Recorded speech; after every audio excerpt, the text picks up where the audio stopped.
Selamat siang, perkenalkan nama lengkap saya Leonardo Stundung dengan NPM 20201060.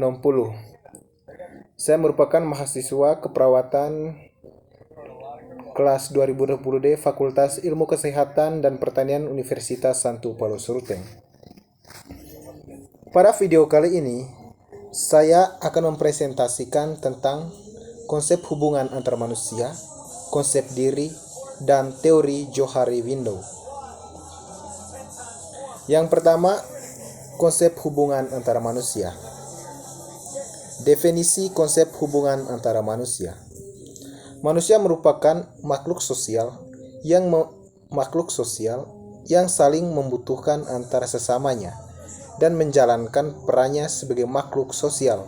Antara manusia tertentu akan terbentuk hubungan antara sesamanya. Hubungan antara manusia adalah interaksi antara seseorang dengan orang lain, meliputi kemampuan mengenali sifat, tingkah laku, pribadi seseorang dalam satu kehidupan untuk memperoleh kepuasan hati. Yang kedua, tujuan dari hubungan antara manusia. Jadi, dalam hubungan antara manusia mempunyai tujuan tertentu. Yang pertama, terbentuk keselarasan dan keserasihan antara sesama manusia. Di mana di sini antar sesama manusia mempunyai hak yang sama antara manusianya. Yang kedua, dalam rangka untuk memenuhi kebutuhan antar individu satu dengan yang lain. Yang ketiga, dari hubungan antara manusia dapat diperoleh informasi dan pengetahuan, di mana dalam menjalankan hubungan dengan sesama, manusia dapat bertukar informasi dan dapat mendapatkan pengetahuan dari menjalankan interaksi antar sesama. Yang keempat, dari hubungan antar sesama dapat terbentuk kerjasama. Yang kelima, dalam menjalankan hubungan antar sesama dapat belajar dan melatih untuk menghilangkan sikap egois dan mau menang sendiri atau merasa paling benar. Yang keenam, dapat mengubah sikap diri sendiri dan orang lain menjadi lebih baik. Yang berikut, jenis hubungan antara manusia. Jenis hubungan antara manusia yaitu ada dua. Yang pertama, hubungan antara manusia yang bersifat mendalam, yaitu hubungan antara manusia yang melibatkan perasaan dan terdapat unsur ikhlas. Hubungan antara manusia seperti ini tidak mengharapkan pamrih atau mengharapkan balasan antara satu dari yang lain. Yang kedua, hubungan antara masyarakat yang bersifat aktif dan reaksi, yaitu hubungan antara manusia yang mengharapkan adanya timbal balik dan hubungan tersebut. Adapun beberapa hubungan antara manusia menurut para ahli. Yang pertama, hubungan antara manusia menurut Maslow. Maslow mengatakan bahwa kebutuhan manusia terdiri dari 5 tingkat. Antara lain, yang pertama, kebutuhan tingkat pertama adalah kebutuhan pokok, meliputi makan, minum, dan sebagainya. Yang kedua, kebutuhan tingkat kedua adalah rasa aman.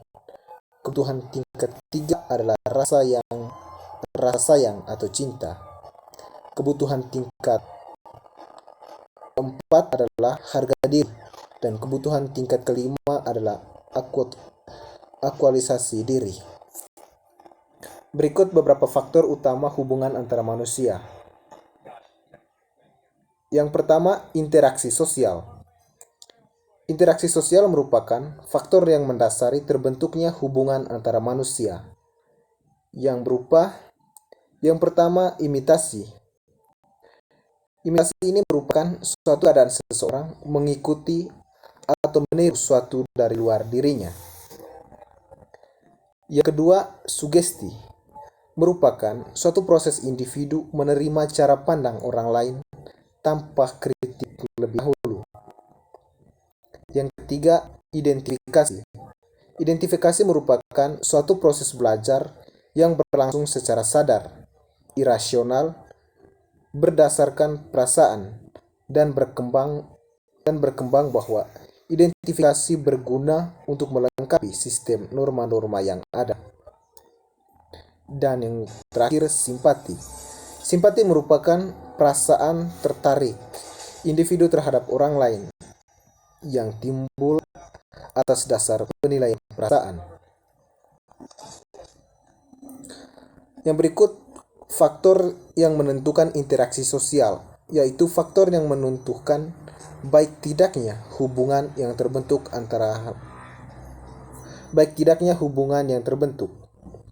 Yang pertama, rasa percaya, di mana hubungan saling mempercayai satu sama lain. Yang kedua, sportif. Yang ketiga, evaluasi dan deskripsi. Yang keempat, kontrol dan orientasi masalah. Yang kelima, strategi dan spontanitas. Yang keenam, netralitas dan empati. Yang ketujuh, superioritas dan persamaan. Yang kedelapan, kepastian dan presionalisme. Yang kesembilan, sikap terbuka dan sikap tertutup. Demikian mengenai tentang konsep hubungan antar sesama. Yang kedua, konsep diri. Konsep diri merupakan suatu pandangan dan sikap individu terhadap diri sendiri. Pandangan diri terkait dengan dimensi fisik, karakter individual, dan motivasi diri. Konsep diri menurut self-concept merupakan cara pandang dan sikap seseorang terhadap diri sendiri.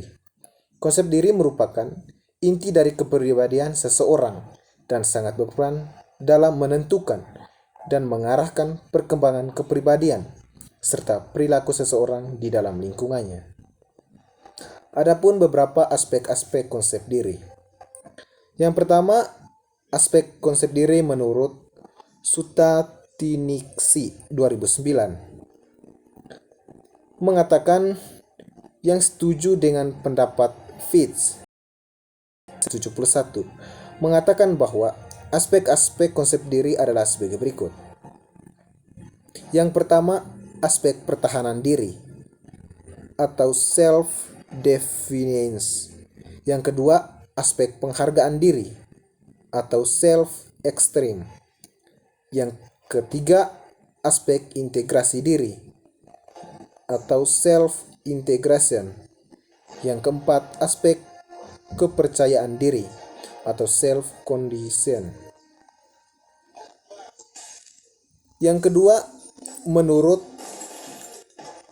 Hulrock 2001, mengumumkan diri terdiri dari dua aspek. Yang pertama fisik dan yang kedua psikologis.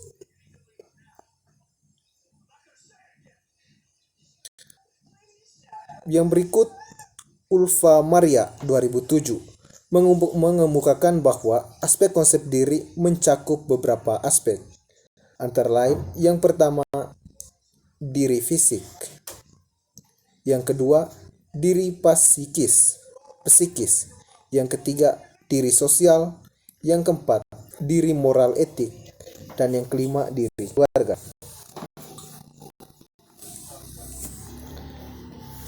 Yang berikut, teori Johari Window. Yang pertama, definisi teori Johari Window. Teori Johari Window atau jendela Johari merupakan sebuah teori yang digunakan untuk membantu orang dalam memahami hubungan antara dirinya sendiri dan orang lain.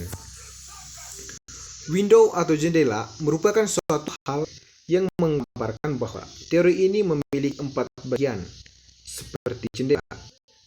Johari merupakan singkatan dari dua orang yang menciptakan teori tersebut, yaitu Joe berarti Joseph dan Harry berarti Harry.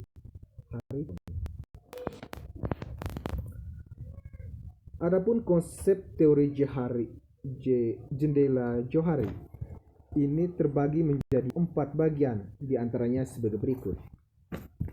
Yang pertama, open self. Open self yakni informasi tentang diri kita yang diketahui oleh publik, yakni yang diketahui diri sendiri dan orang lain. Open self disebut juga sebagai arena. Yang kedua, bleed self. Bleed self yaitu informasi tentang diri kita yang kita ketahui, namun orang lain tidak mengetahuinya. Yang ketiga, hidden self, yaitu informasi tentang diri kita yang kita tidak ketahui, tapi orang lain mengetahuinya. Yang keempat, unknown self, yaitu informasi tentang diri kita yang kita tidak ketahui, orang lain